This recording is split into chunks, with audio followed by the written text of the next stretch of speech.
வணக்கம். இன்னைக்கு நம்ம பார்க்க போகிறது பேரருவி அப்படிங்கிற ஒரு சிறுகதையை பற்றி. இந்த கதை சைக்கிள் கமலத்தின் தங்கை அப்படின்ற ஒரு சிறுகதை தொகுப்பு நூல் ஒன்று இருக்குது. அந்த நூல் எழுதினவர் எஸ் ராமகிருஷ்ணன். அதில் வர ஒரு சிறுகதை தான். இந்த கதையில் என்ன கதை இருக்குது, என்ன நடந்திருக்கு, என்ன ஆச்சு அப்படிலாம் இல்லை. இந்த கதை வாசிக்கிறப்போ உங்களுக்கு ஒரு அனுபவம் ஏற்படும். அந்த அனுபவம் தான் இந்த கதை. அதுதான் ரொம்ப ரொம்ப முக்கியம் அப்படின்னு பார்க்குறேன். இந்த கதையில் என்ன புரிஞ்சுக்க முடியுது அப்படின்னு பெரிய கதையெல்லாம் இல்லை. இந்த கதையை எப்படின்னா, இந்த லிட்ரேச்சர் வில் ஆல்வேஸ் என்ன பண்ணுன்னா, விடை எதுவும் கொடுக்காது, சொல்லிடும். நம்ம தான் விடை தேடணும். அந்த மாதிரி விடையை நம்ம தேடுறதுக்கான நம்ம தேடலுக்கான ஒரு கதை தான் இந்த பேரருவி. இதில் ஒரு அம்மா இருப்பாங்க. அந்த அம்மாவோட பேக்ரவுண்ட் எதுவும் சொல்ல மாட்டாங்க. என்ன கஷ்டப்படுறாங்க, அவங்க என்ன நினைக்கிறாங்க, அவங்களுக்கு என்ன பிரச்சனை, எதையுமே சொல்ல.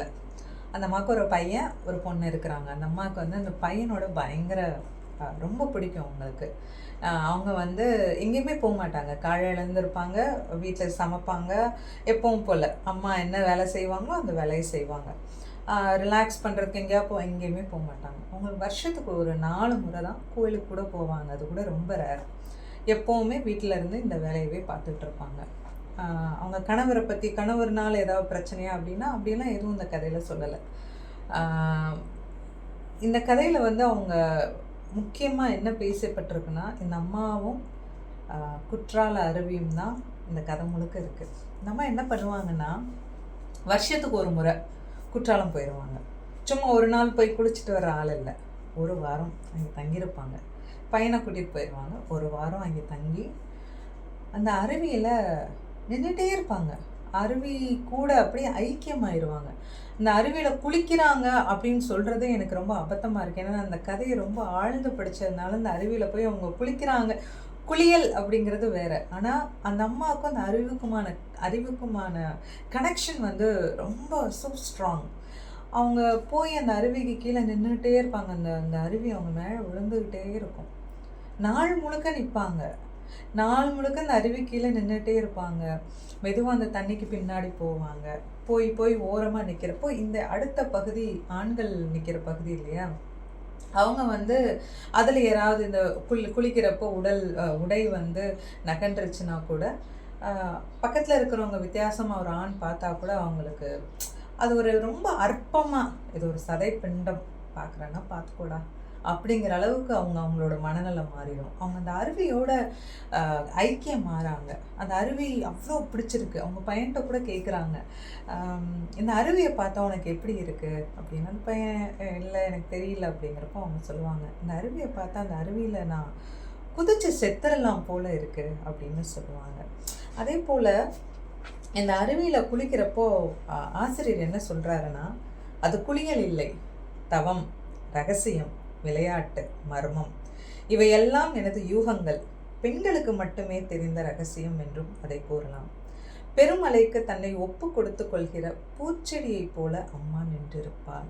அந்த தண்ணிக்கு கீழே அப்படி நிற்கிறாங்க. அது ஒரு ரகசியம். அவங்களுக்கும் அந்த அருவிக்குமான ரகசியம், அது ஒரு மர்மம். அவங்களுக்கும் அந்த அருவிக்குமான ஒரு பெரிய மர்மம் தான் அந்த தண்ணி கீழே நிற்கிறது அப்படின்னு சொல்கிறாங்க. அதே மாதிரி இன்னொரு இடம் குற்றாலத்திற்கு வந்தவுடன் அம்மாவின் வயது மாறிவிடுகிறது. அவள் ஒரு சிறுமியாகி விடுகிறாள். ஒவ்வொரு சீசனிலும் 10 நாட்கள் சிறுமியாக வாழ்ந்து விட்டால் போதும் என நினைக்கிறாள் போலும். அப்பாவும் வீடும் பிள்ளைகளும் இல்லாத உலகம் அவளுக்கு வேண்டியதாக இருக்கிறது. அவ்வளோதாங்க கதை.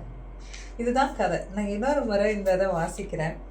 குற்றாலத்திற்கு வந்தவுடன் அம்மாவின் வயது மாறி விடுகிறது. அவள் ஒரு சிறுமியாகி விடுகிறாள். ஒவ்வொரு சீசனிலும் 10 நாட்கள் சிறுமியாக வாழ்ந்து விட்டால் போதும் என நினைக்கிறாள் போலும். அப்பாவும் வீடும் பிள்ளைகளும் இல்லாத உலகம் அவளுக்கு வேண்டியதாக இருக்கிறது. இதுதான் கதை.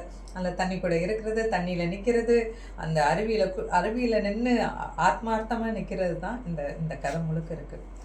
இந்த கதையை படிக்கிறப்ப என்ன தோணுச்சுன்னா, அவங்க ஏன் போய் அந்த அருவிக்கீழே இப்படி ஒரு வருஷத்துக்கு ஒரு தடவை இப்படி பைத்தியக்காரத்தனமாக ஏன் போய் நிற்கிறாங்க? பகலெல்லாம் நிற்கிறாங்க. நைட் என்ன பண்ணுறாங்கன்னா, உட்காந்து அந்த அருவியவே ஆழ்ந்து அப்படியே வேடிக்கை பார்த்துட்டே இருக்காங்க. அதை ரசிக்கிறாங்க. எனக்கு என்ன தோணுச்சுன்னா, எல்லா பெண்களுக்கும் ஒரு அழுத்தம் இருக்கு. ஒரு சுமை இருக்கு. அத அழுத்தி அத அழிச்சு யாராலயும் அத வந்து அழிக்க முடியாது. அத யாராலும் தொடைக்க முடியாது. அந்த அழுத்தத்த இந்த பேரருவி அழிச்சு அனுப்பி விடுது அந்த அம்மாவ. அந்த ஒரு வாரமும் அந்த அம்மாக்குள்ள அழுத்தத்தையும், அந்த சுமையையும் ஏதோ இருக்கு. அவங்களுக்குள்ள இருக்கு. அந்த கதையில நமக்கு சொல்லல.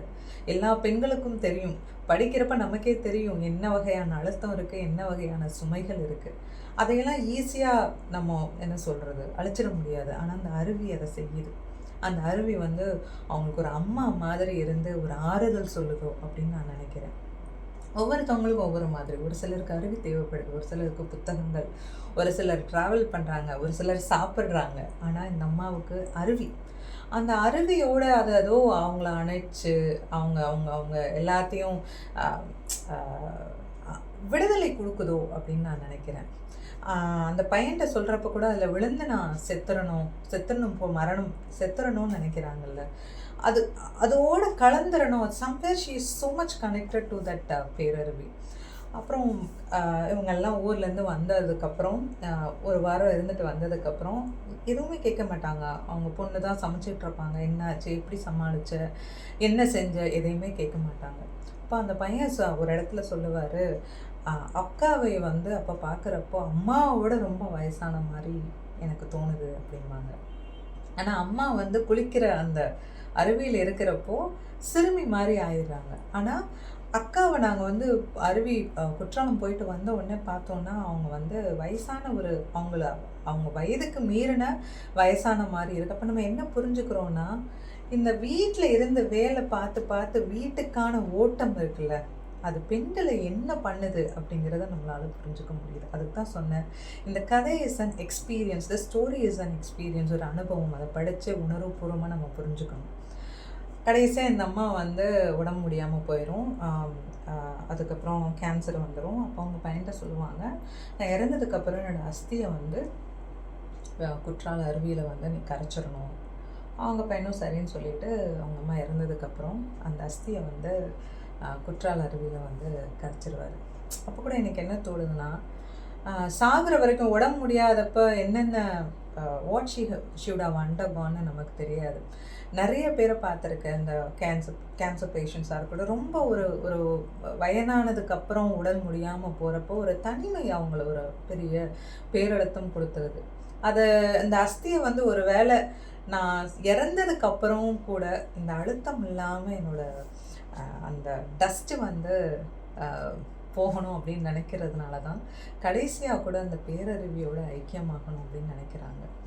அந்த இறந்து முடிச்ச அந்த அஸ்தியில் கூட அந்த அழுத்தம் இருக்குது. பெண்களோட அந்த அஸ்தியில் கூட அழுத்தம் இருக்கும் போல், அந்த சுமை இருக்கும் போல் இருக்குது. அந்த சுமையை கரைக்கிறதுக்கு ஏதோ ஒன்று வேணும். அவங்க தேர்ந்தெடுத்தது அந்த பேரருவி.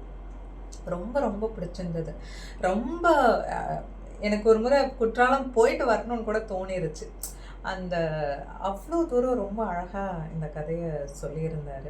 நீங்கள் கண்டிப்பாக இந்த கதையை படிக்கணும். You will definitely experience that. ஒரு கனெக்ஷனை உங்களால் எடுத்துக்க முடியும். இன்னும் நிறைய கதைகள் பற்றி பேசலாம். நன்றி.